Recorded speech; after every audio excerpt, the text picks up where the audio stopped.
সবাই কেমন আছেন? আশা করি ভালো আছেন। আমি আজকে যে বিষয়টি নিয়ে আলোচনা করব, বিষয়টি হলো আবেদ আলী। আবেদ আলী আবেদ আলী একজন ড্রাইভার। এর আগে আমি আবেদ আলী সম্পর্কে আলোচনা করেছি। গত 2 দিন আগে আবেদ আলী নিয়ে দেশের সোশ্যাল মিডিয়া পুরা তুলফার। বর্তমানে আরেকটু ইস্যু চলে আসার কারণে আবেদ আলী বিষয়টি যেমন একটু আড়ালে চলে যাওয়ার একটা পরিবেশ চলে আসছিল। তো আবেদ আলীকে আড়ালে নেওয়া যাবে না। কেন আড়ালে নেওয়া যাবে না? কারণ আবেদ আলী একজন ড্রাইভার, সরকারি একজন সাধারণ ড্রাইভার। সে ড্রাইভার থেকে সে শিল্পপতি হয়ে গেছে। এখন কীভাবে হয়ে গেছে?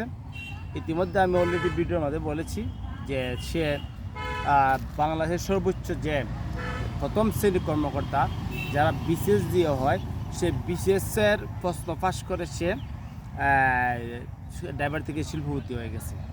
এখন যে বিসিএসের প্রশ্ন যারা সে পাশ করেছে, এখন বিসিএসের প্রশ্নগুলো কি তার মতন ড্রাইভারের কাছে থাকার কথা না? অবশ্যই বিসিএসের প্রশ্নগুলা ভালো একটা যারা ভালো নেতৃত্ব এবং দেশের সর্বোচ্চ পর্যায়ে বিসিএসের প্রশ্নগুলা যা থাকে, এই প্রশ্নগুলো যখন একজন ড্রাইভারের কাছে চলে আসছে, এই ড্রাইভারের কাছে যে প্রশ্নটা আসছে, অবশ্যই যিনি সর্বোচ্চ জায়গায় রয়েছে, যে প্রশ্নগুলো তাদের কাছে থাকে, তারাই প্রশ্ন তৈরি করে। ওই সব ব্যক্তি অবশ্যই আবেদ আলীর সাথে জড়িত আছে। শুধু কি আবেদ আলী একাই জড়িত না? ওই আবেদ আলীর যে অফিসার গডফাদার, সেও জড়িত। এরপরে আরও আছে, এই আবেদ আলীর প্রশ্ন ফাঁস করে যারা নকল করে বিসিএস হয়েছে, এই বিসিএস দিয়ে যারা প্রশাসন এসপি হয়েছে, ডিসি হয়েছে, সচিব হয়েছে, উপসচিব হয়েছে, ইওনো হয়েছে, যারাই কলেজের প্রিন্সিপাল হয়েছে, কলেজের প্রফেসর হয়েছে, এই যে প্রথম শ্রেণীর কর্মকর্তাগুলা সবাই নকল করে এসে এই বাংলাদেশের প্রথম শ্রেণীর কর্মকর্তা হয়েছে, ভালো অবস্থানে গেছে। তাদের কাছ থেকে দেশের কী এমন উপহার হইব? তাদের কাছ থেকে যেমন সে যদি ডিসি সাহেব হয়ে থাকে, ডিসি সাহেবে কিছু নিয়োগপত্র দিয়ে থাকে, প্রত্যেকটা নিয়োগে সে ঘুষ খাইব, প্রত্যেকটা নিয়োগে সে টাকার বিনিময়ে সেও প্রশ্ন ফাঁস করব।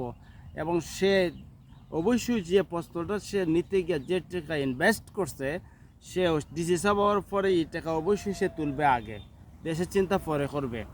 এরপরে আসলে এসপি সাহেবও ঠিক তার ক্ষমতা অপব্যবহার করে সে যে নকল করে এসপি সাহেব হয়ে থাকে, তাহলে অবশ্যই সেও সেমভাবে টাকা তোলার সে চিন্তা করবে।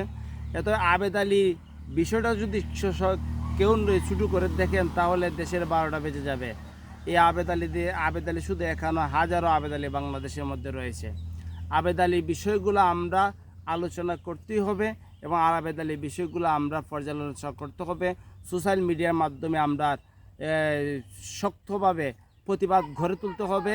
কারণ নীতি নির্ধারণ যারা আছে সে সরকারের শীর্ষ পর্যায়ে, অবশ্যই তাদের মধ্যে কেউ না কেউ আবেদ আলীর সাথে জড়িত আছে। এই জন্য আবেদ আলী বিষয়টি আড়ালে যায়, কিন্তু আমরা আবেদ আলী বিষয়কে আড়ালে নিতে দেব না। আবেদ আলীর বিষয়কে সামনে এনে আবেদ আলীর মতো যেন আর ভবিষ্যতে কোনো আবেদ আলী না আসে, সেই চিন্তা আমরা করতে হবে এবং দেশের প্রতি সবাই আন্তরিক থাকতে হবে, দেশকে আগে। কারণ দলমত নির্বিশেষে দেশকে সবাই এগিয়ে রাখতে হবে। ব্যক্তির চেয়ে দেশ বড়, ব্যক্তির চেয়ে দল বড়, দলের চেয়ে দেশ বড়। সবাইকে ধন্যবাদ। আসসালামু আলাইকুম।